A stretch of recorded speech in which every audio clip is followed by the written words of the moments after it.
Welcome, the Lord's chosen. Power never announces when it's watching. It just adjusts its behavior around you. That line isn't poetic, it's procedural. In high-level environments, attention is currency, and no one spends it loudly. The people who hold real influence don't scan rooms randomly, don't fixate emotionally, and don't obsess out of insecurity. They observe patterns. They log anomalies. And when something doesn't behave the way it's supposed to, it gets flagged. Here's a fact most people never hear. Individuals in positions of authority are trained, formally or informally, to notice deviations from expectation faster than excellence itself. Excellence can be managed. Predictability can be optimized. But deviation, that demands focus.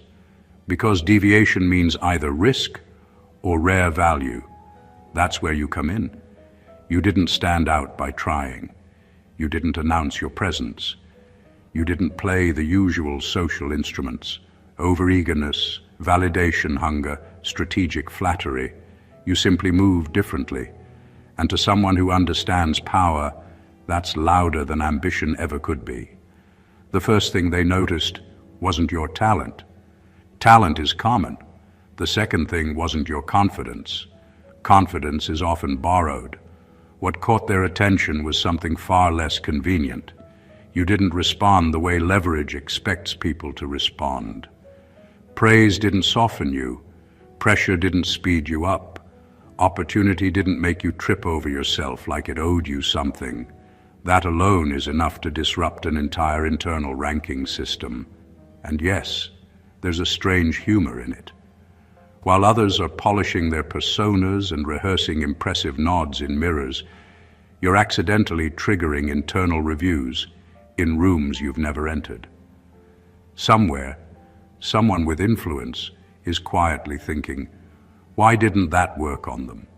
Which is a very uncomfortable thought for someone used to things working. This isn't about flattery. It's about mechanics.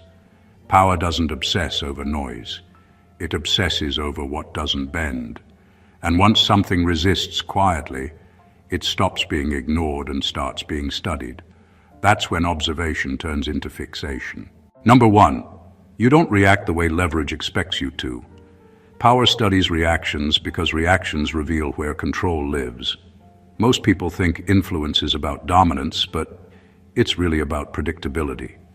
Say the right thing and they smile. Apply pressure and they rush. Offer opportunity and they suddenly become agreeable, grateful, flexible. Those reactions make people easy to place, easy to steer, easy to use. And then there's you. When leverage shows up in your life, you don't perform the expected dance. Praise doesn't inflate you. Criticism doesn't collapse you. Pressure doesn't speed you into bad decisions. Opportunity doesn't turn you into someone desperate to please. That alone creates friction in the mind of someone powerful. They expect emotional movement. They get stillness instead. This isn't because you're cold or detached. It's because your center isn't outside of you. You don't borrow your sense of worth from approval or urgency. You don't confuse access with importance. So when someone applies a lever, nothing dramatic happens. And when nothing happens, power gets uncomfortable. People in control rely on patterns. They've seen thousands of reactions before yours. They know what confidence looks like when it's fragile. They know what ambition looks like when it's hungry. They know what fear looks like when it's dressed as politeness. Your response doesn't fit the pattern, and that's where attention locks in. What really disturbs them is that your calm isn't passive. You still decide. You still move. You just don't move because of them. That breaks an unspoken rule most people live by. React first, think later. You reverse it. You think first. Sometimes you don't react at all. That signals something rare, internal authority. Power notices this because it can't rush you into revealing yourself. It can't corner you emotionally. It can't reward you into submission or scare you into alignment. That means it has to slow down and study you instead of steering you. Observation replaces control, and observation easily turns into fixation.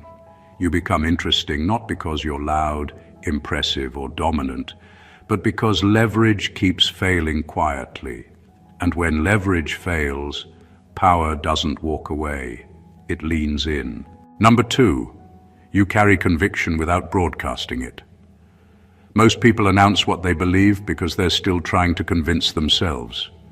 They say it louder, repeat it often, and decorate it with passion so no one notices the cracks underneath.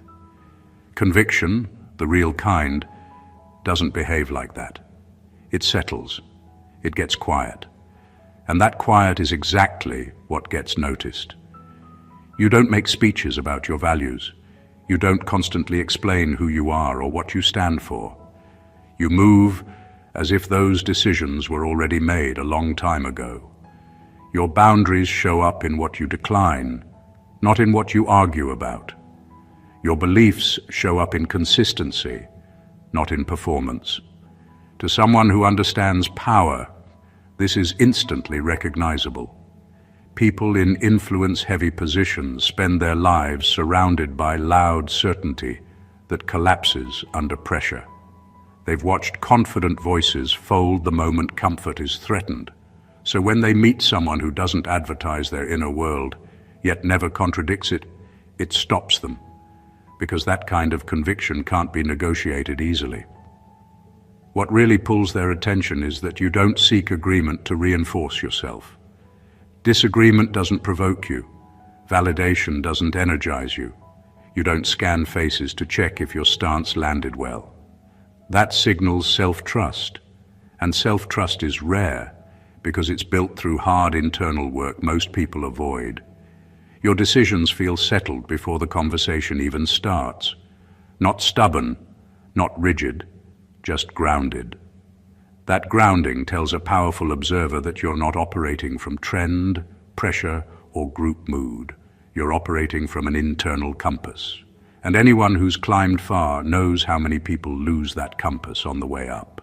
There's also something subtly threatening about it. If your beliefs don't need reinforcement, they also don't need protection. You won't bend them for access, applause, or safety.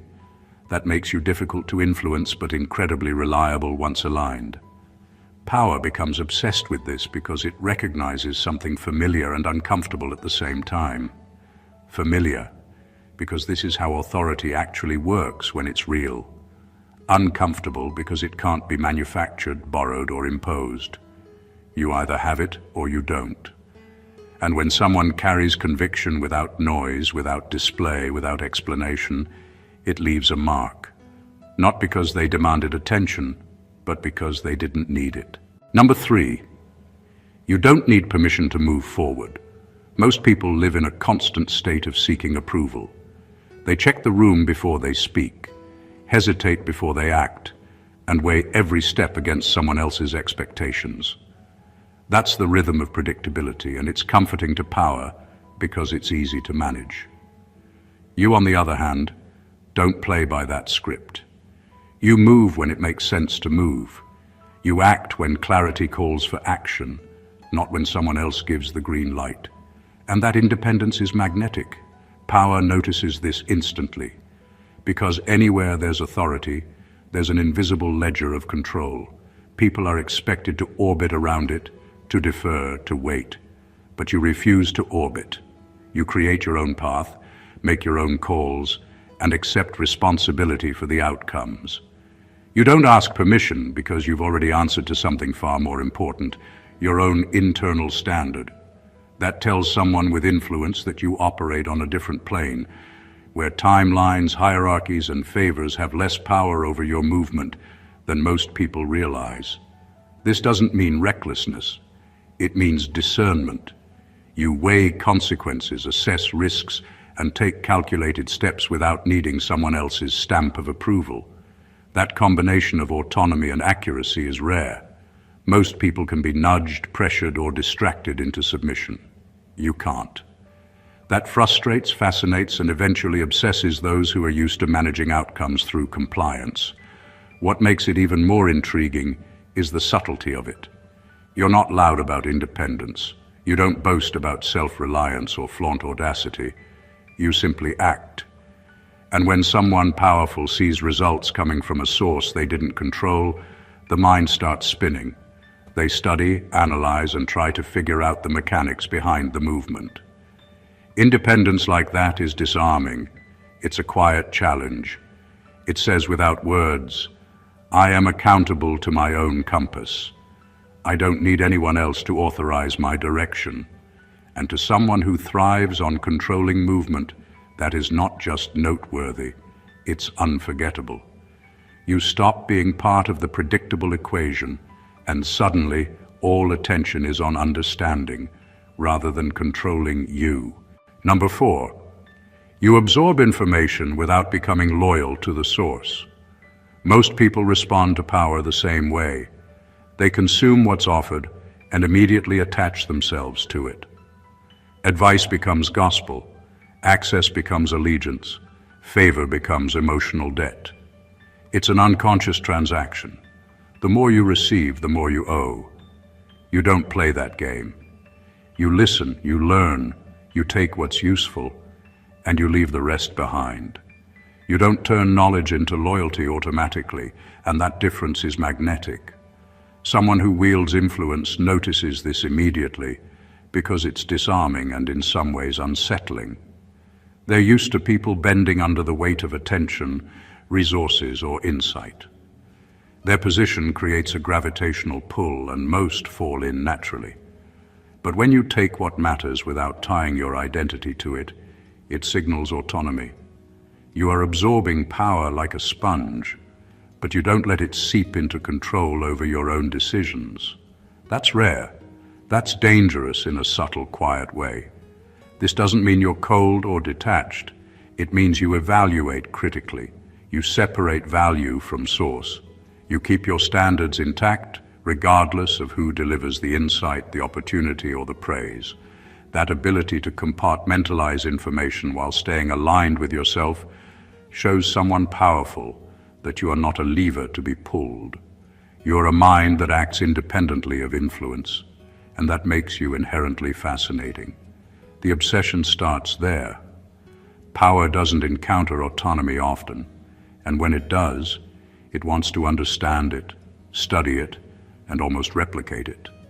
They analyze how you take value without surrendering identity, and they notice the efficiency and clarity that comes with it.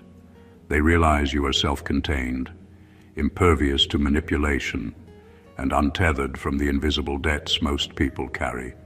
In essence, you make observation unavoidable. Your independence of thought is a quiet statement. I will take what helps me grow, but I will never owe my mind to anyone else. That makes you not only noticeable, but memorable. Someone with power starts to track your moves, study your patterns, and in a way, quietly fixates, because autonomy at that level is rare, and when it exists, it commands attention without ever demanding it. Number 5, you don't rush intimacy with opportunity. Most people see opportunity and immediately step forward, sometimes tripping over themselves in the process.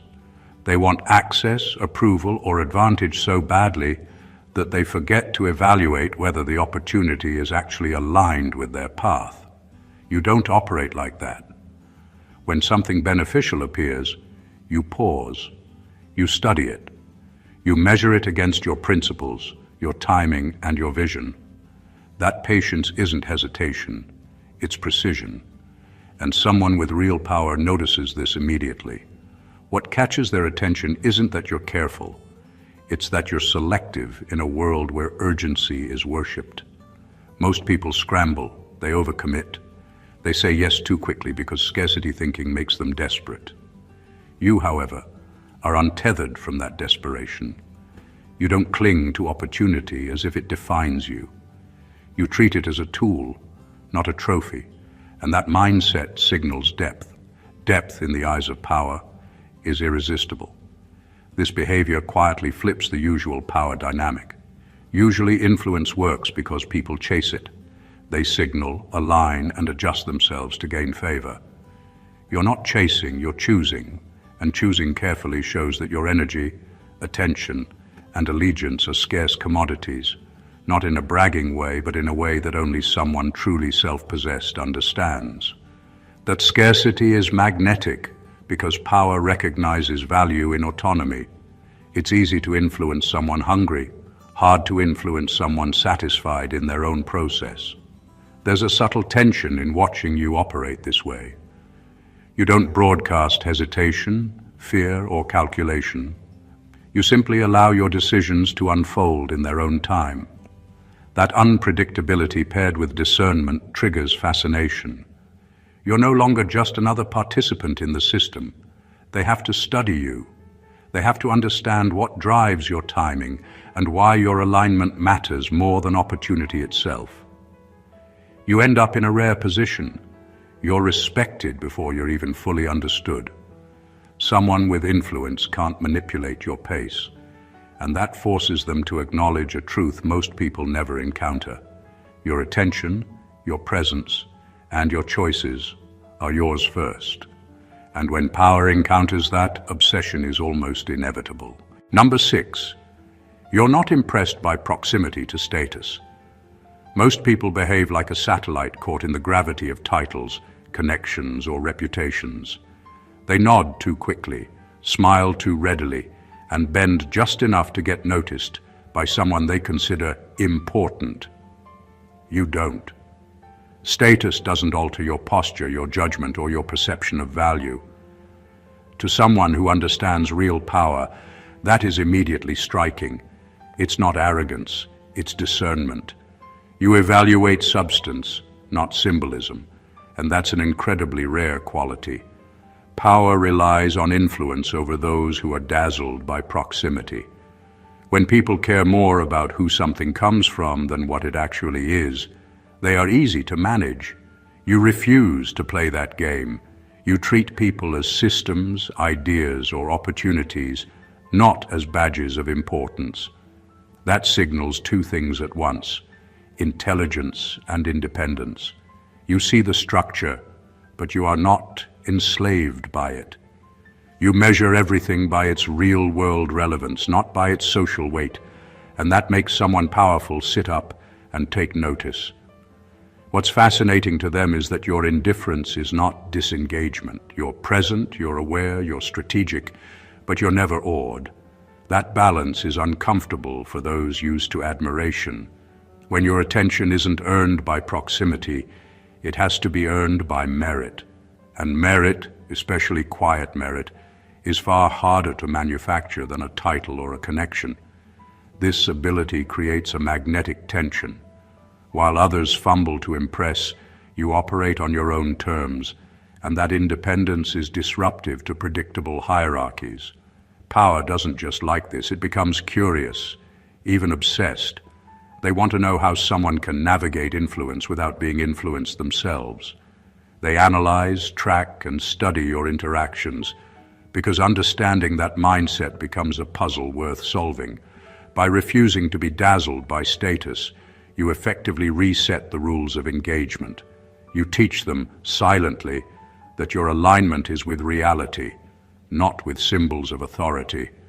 And when someone powerful realizes they can't leverage their usual tools on you, fascination replaces control.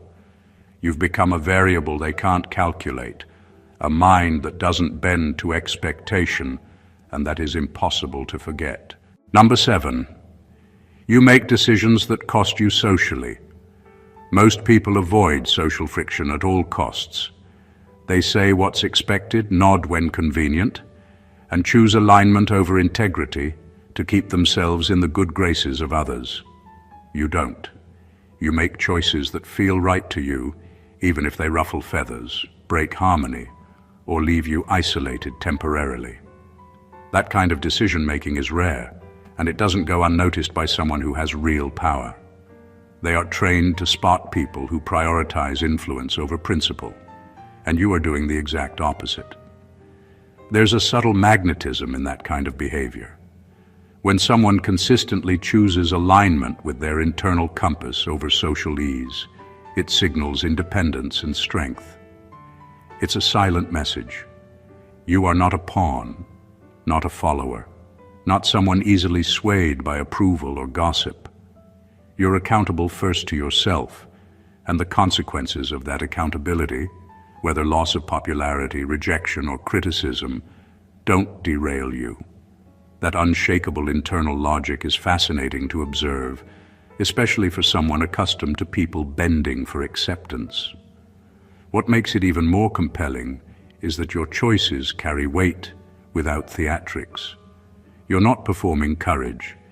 You're exercising it naturally. You accept that friction is part of decision-making, and you don't manufacture drama to prove a point. That level of authenticity, combined with resilience in the face of social cost, is the kind of thing that holds the attention of someone powerful. They see that you operate on principles, not popularity, and that creates a quiet but intense form of respect and intrigue. Power notices this because it's rare to see someone who is willing to risk immediate approval for long-term integrity and vision. Most people make concessions without realizing how often they compromise their own authority in doing so. You, on the other hand, understand that social discomfort is temporary, but the cost of abandoning your truth is permanent. That realization, witnessed by someone who is always evaluating influence, transforms casual observation into focused attention. They start studying how you navigate social landscapes with autonomy, and before long, fascination becomes obsession. Number 8, you don't over-explain your choices. Most people feel compelled to justify every move they make. They over-explain because they fear judgment, because they crave validation, or because they hope someone powerful will nod in approval. You don't. Your decisions are made, and that's enough. You act, you commit, and you move forward without spilling the reasoning behind every choice. That restraint is subtle but powerful, and it doesn't escape the notice of someone with influence. When you don't over-explain, it communicates something deeper than confidence. It communicates authority. You show that your mind operates independently, that your actions are measured by your own standards, and that you are accountable first to yourself, not to the approval or comprehension of others. People who are used to controlling outcomes expect explanations. They rely on them to understand, to predict, to manipulate. When you withhold them, it creates a gap, a space they can't fill, and suddenly their usual leverage becomes useless. That gap is magnetic. What's fascinating to someone powerful is how calm and deliberate this behavior feels. You're not defensive. You're not secretive in a manipulative sense. You simply understand the value of economy in communication. Every word has weight because you don't waste them on justification. That means when you do speak, it carries authority. It draws attention without demanding it. And in a world where most people constantly perform to be heard, quiet command is more compelling than any performance. There's also a psychological twist here. When people can't predict your motives, they start studying them. Observation replaces influence. They analyze patterns looking for alignment, intention, or potential weakness. They can't push you with explanations because you've already decided what matters and what doesn't. By not over-explaining, you force power to engage with you on your terms. You make your choices self-contained, unassailable, and inherently intriguing. You become someone whose decisions demand respect simply because they are decisive, autonomous, and deliberate. And anyone who has spent their life managing people for a living knows that when someone refuses to justify themselves unnecessarily, it's impossible to ignore. Number 9, you recover fast without spectacle. Most people handle setbacks like performances. A small mistake becomes a scene. A failure becomes a story told to anyone who will listen. Apologies are dramatic, explanations are lengthy, and emotions are exaggerated. You don't operate that way. When something goes wrong, you adjust, recalibrate, and move on quietly. The recovery is fast, clean, and almost invisible. To someone with influence, that efficiency is mesmerizing because it signals mastery without needing to broadcast it. Recovering without spectacle demonstrates control on multiple levels. It shows that your focus isn't on what others think, but on what matters. You don't waste energy on appearances or trying to shape perception. You fix, adapt, and continue, leaving observers to wonder how you remain composed while chaos surrounds most people in the same situation. Power notices this immediately because emotional management is one of the hardest skills to develop, and those who achieve it without fanfare are incredibly rare. What makes it compelling is that your composure isn't just reactionary, it's habitual. You've built resilience into your process. Mistakes don't derail you because your foundation is stronger than circumstance. You don't need to justify, explain, or dramatize your missteps to be respected or understood. That self-contained approach to setbacks communicates authority silently. Anyone who thrives on influence recognizes that when someone handles adversity this way, they are not easily manipulated or derailed. There's also a psychological effect at play. People with power are used to seeing struggles amplified. People falter under observation, and errors become leverage points.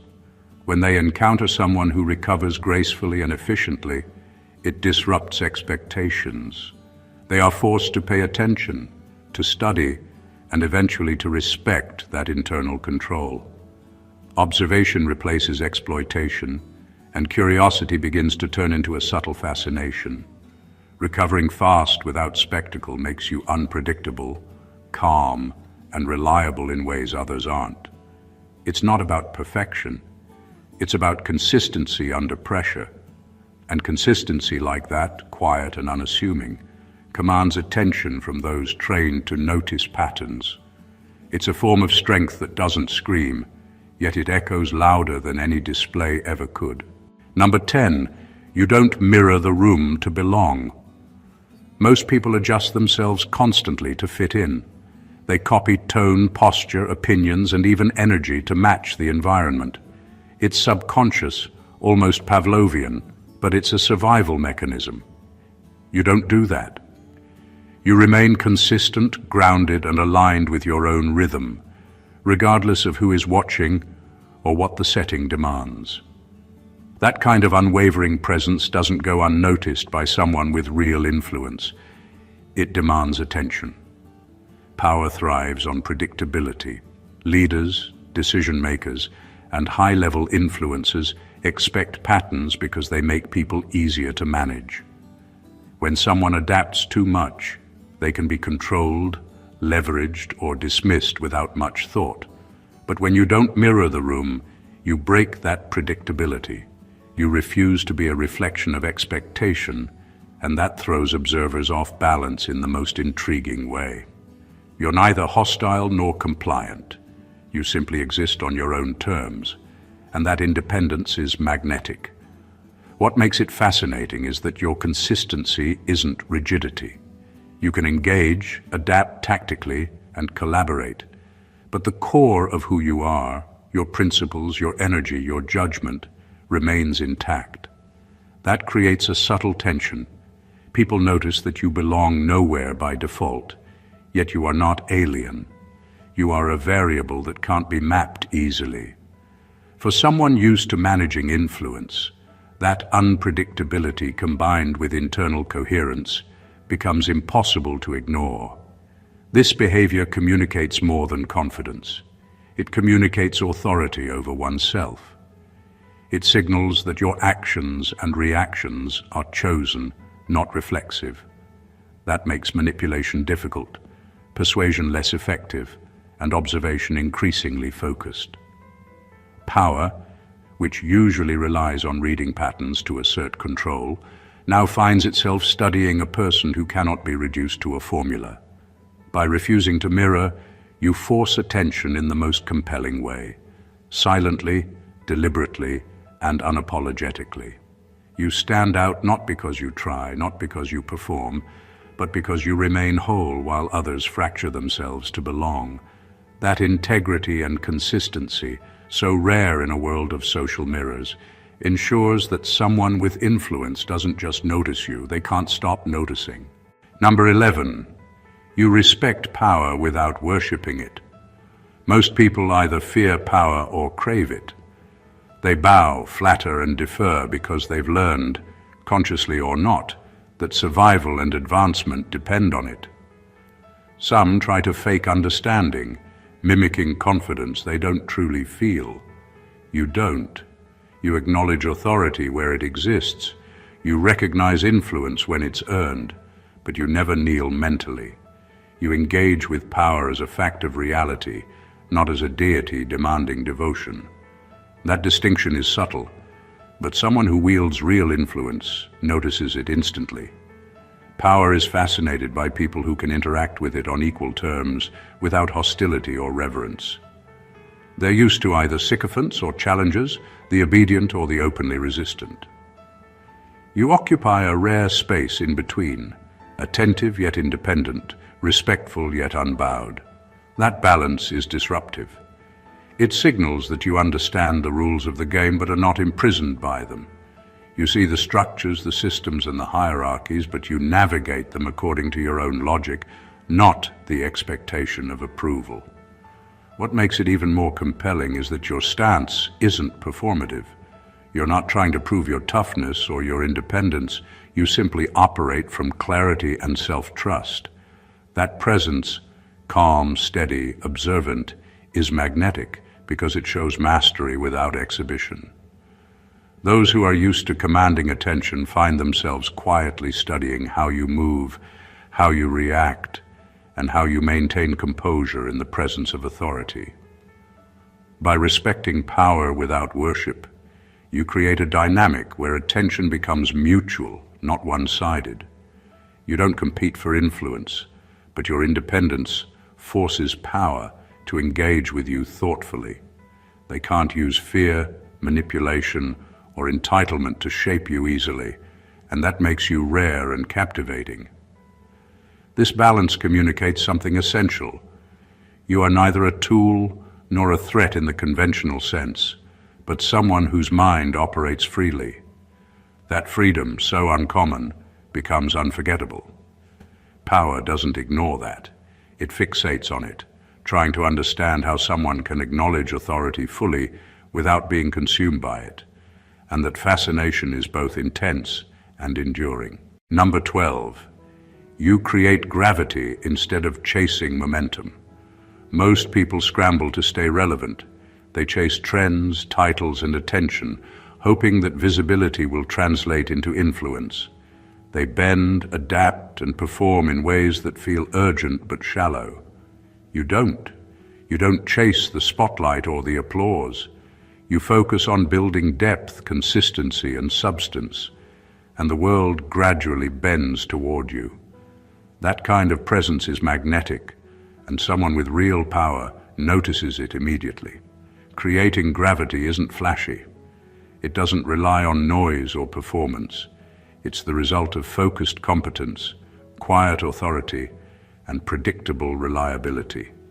When you operate this way, you don't need to hustle for approval or validation.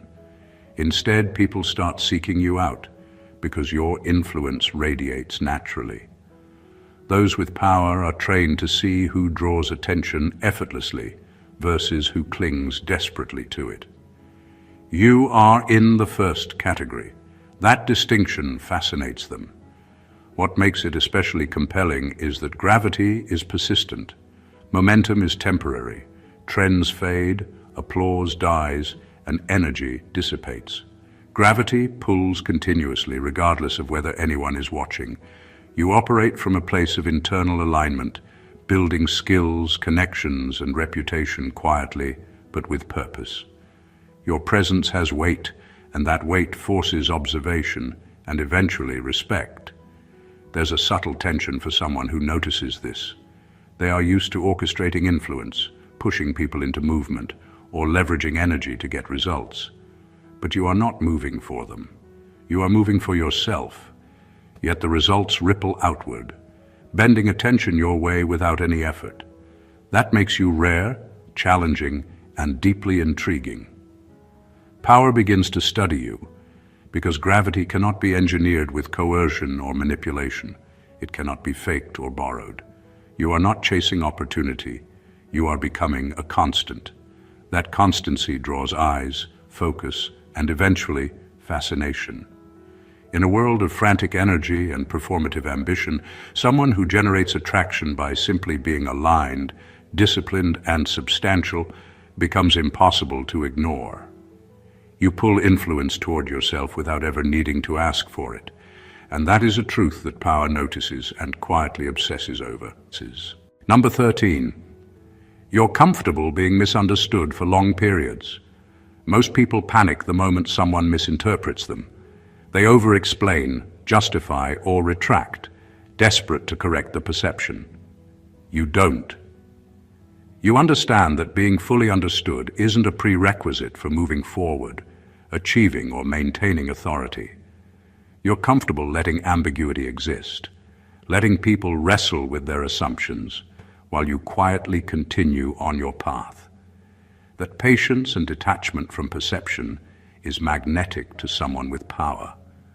What draws their attention is how counterintuitive this behavior is. In influence-driven environments, most people shape themselves around how others see them.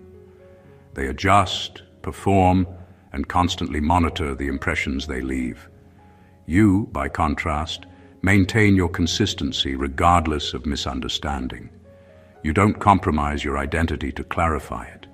You operate according to your own internal logic, letting the world interpret you however it will, while your focus remains entirely on what actually matters.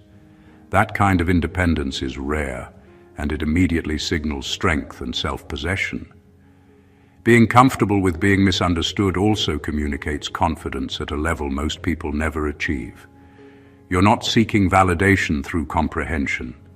Your decisions, actions, and intentions exist whether they're acknowledged or misread.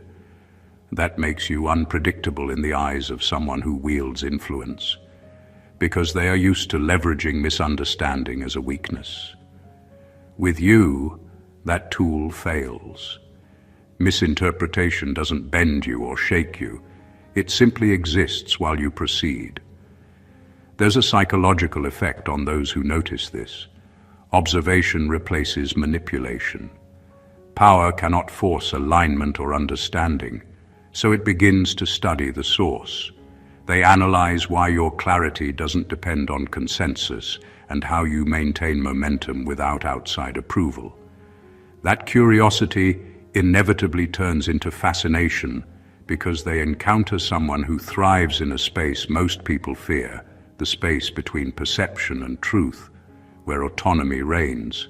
Your comfort with being misunderstood is quiet, but profoundly unsettling for observers. It reveals a level of self-command and focus that cannot be engineered or copied. And when someone powerful witnesses it, they don't just notice. They become quietly obsessed with understanding how you operate in a world built on assumption and impression. Number 14. You operate as if you're already accountable to something higher. Most people drift through decisions as if the only accountability that matters is external, bosses, peers, society, or circumstance. You don't. You operate under a self-imposed standard, a higher internal law that governs your actions quietly but relentlessly. You make choices as if someone unseen, unarguable, and unavoidable is watching, not in fear but in commitment to integrity and clarity. That kind of internal accountability is immediately noticeable to someone who wields real power. What captivates them is how rare it is. Most influence-heavy environments are filled with people whose actions are reactive, opportunistic, or conditional. Decisions are swayed by approval, fear, or gain. You, by contrast, move with a consistency and alignment that doesn't bend to circumstance. You don't need external validation to act rightly. Your compass is calibrated internally. That is magnetic because it signals a mind that cannot be easily manipulated, coerced, or bought. Your presence alone communicates reliability and depth. There's also an unsettling element for observers. They cannot predict or control you through the usual levers of power. You are accountable first to your own principles, and that means leverage, intimidation, or influence have minimal effect. They watch someone whose authority comes from within, and it disrupts their assumptions about how control works. That tension is fascinating. It draws attention because a person who is internally governed is a person who cannot be forced into the usual hierarchies, someone whose choices cannot be hurried or redirected. This form of self-accountability also demonstrates foresight. You operate as if every action has consequence beyond immediate recognition. Mistakes are rare because your higher standard preempts error. Decisions are deliberate, not impulsive. And when someone powerful observes this, they are compelled to study, to understand, and eventually to admire. Operating as if accountable to something higher makes you quietly irresistible to power. You move through the world untethered from manipulation, immune to distraction, and guided by a principle no external force can replace. That integrity, strength, and foresight aren't loud, but they leave a lasting impression. Power notices, and when it does, fascination follows almost inevitably. Power doesn't chase noise, flashy performances, or desperate approval. It watches, studies, and locks onto what is rare, consistent, and unyielding. When someone moves with internal authority, navigates life on their own terms, and refuses to bend for validation, attention shifts naturally, and obsession quietly follows. Every point we've explored, from carrying conviction without broadcasting it, to recovering swiftly without spectacle, to operating as if accountable to a higher standard, paints the portrait of a person who commands notice without ever demanding it. You are not defined by proximity, by the opinions of others, or by fleeting trends. You are defined by depth, presence, and self-mastery, and that is what captures the focus of those who wield real power. Understanding this changes everything. It isn't about manipulation or trying to impress. It's about building a life and a presence that naturally attracts observation and respect. Power responds not to those who conform or perform, but to those who act decisively, think independently, and hold themselves to a standard higher than any external expectation. That is the subtle magnetism that cannot be replicated, borrowed, or taught. It must be embodied. And once it is, fascination follows like a shadow, because people with influence recognize and cannot ignore what they cannot control. If you've absorbed this, you now know the unspoken dynamics of attention, influence, and quiet power. You know what it takes to stand apart without performing, to draw eyes without chasing, and to create gravity in a world of momentum. If this resonated with you, make sure you don't let it stop here. Subscribe to the channel for more insights that uncover the hidden mechanics of influence. Like the video if it hit hard, comment your thoughts and experiences below, and share it with someone who needs to understand these truths. The journey to becoming truly noticed without bending has just begun, and the deeper you go, the more undeniable your presence becomes. Stay blessed always.